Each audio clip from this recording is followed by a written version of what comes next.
Improving your speed is one of the most important things an athlete needs in every single sport. Now, what if I told you you can improve your speed in just 60 seconds with this secret hack? In this video, I'm gonna give you simple techniques that will help you go from this to this in just 60 seconds. To understand how this works, you need to first understand that speed mainly comes from the tendon, not the muscles. This is because how long the foot stays on the ground when sprinting is simply too fast for you to recruit enough muscle fibers for it to be an effective strategy. Now, this doesn't apply to something like a squat that usually takes around 3 to 5 seconds. You're not gonna use as much tendon, but you're gonna use a lot more muscle in that type of exercise. Your sprinting is usually from 0.08 to 0.2 seconds on the ground, which is simply too fast to use strength. Obviously, muscle and tendon strength is a huge factor into overall sprint speed, but that's going to take time to develop and is not going to give you instant gains. We want to improve your speed instantly. A huge percentage of your speed comes from how you use positioning and levers. Positioning is just a foundational athletic stance. Once you're really strong in these stances, you will be able to use something called the stretch shortening cycle, which is one of the most important things for your sprinting, and you will allow your body to go through the natural gait cycle of sprinting. And levers is simply how you cycle or use your muscles to propel your body from that foundational athletic stance. Often when people try to sprint, they lack proper positioning, which influences braking forces in the opposite direction, or they don't use levers correctly to propel their body forward, so they end up continuously promoting deceleration, braking forces. So the question is, how do we fix these common issues? Well, first, like I said earlier, the body needs to be strong in these foundational stances and be able to hold these positions for long periods of time. That way it can be explosive out of it. This is gonna require some isometric strength, some stability, some hip strength, and some glute strength. Once we get this stance down, we need to learn how to use our levers so we can have effective strides. I'm gonna show you 2 ways to train the outcome that you want. So first, put your camera up against a wall so we can analyze your foundational position. Stand on one foot, then tuck your hips under your torso or just squeeze your glutes. Slightly push your chest forward above your hips, then drive your foot to knee height. Separate your arms so it's opposite arms, opposite leg. Then tuck your chin in slightly and make sure your head is neutral to the actual spine.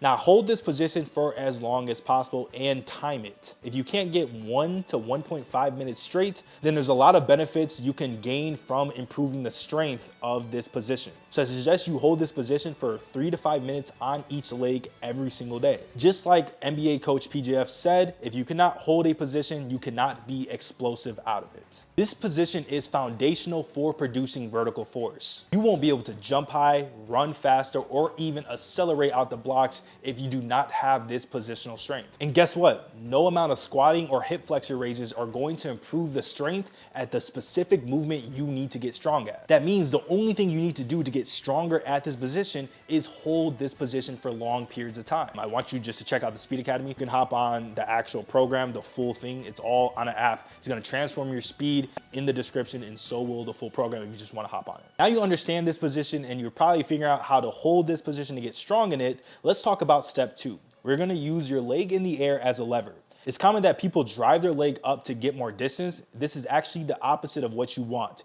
If you're looking to produce force to propel your body forward, that means you need to drive your knee down and back. That means drive your knee up is fighting the natural gait cycle of biomechanics and sprinting. When you drive your knee up, it's common for you to use the next lever, which is knee extension, incorrectly too.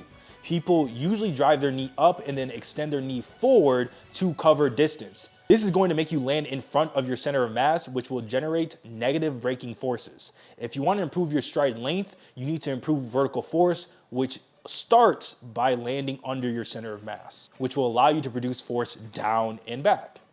From this foundational position with the knee up, you are simply going to drive it down and back. Once the foot hits the ground, naturally allow your leg to switch fast. This will still feel like you're driving your knee up, but I want you to think drive your knee forward.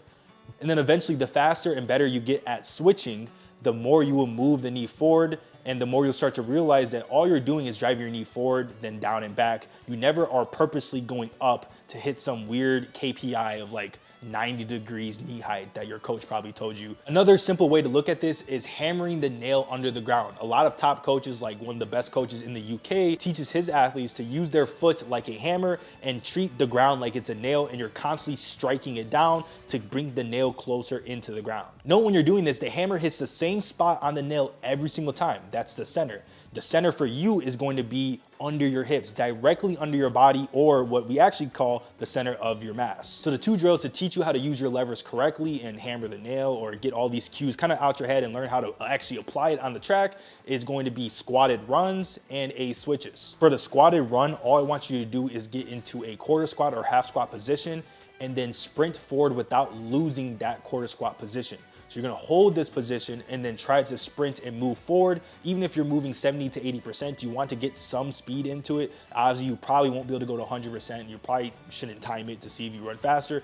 Just do this as a good drill, maybe 3 to 4 sets of 20 meters before your sprint work. And then for the A switch, we're gonna start off with the foundational stance that we talked about earlier, and then we're going to just switch as fast as possible. So the second the foot hits the ground, the leg should already be coming forward, and then you should be able to stabilize in that position, hold it, and then strike down again and switch again. If you want it all programmed for you, you can hop on my 12-month membership, the Speed Academy, where you transform your speed every single month with me, a whole entire program, everything you need to become a faster athlete.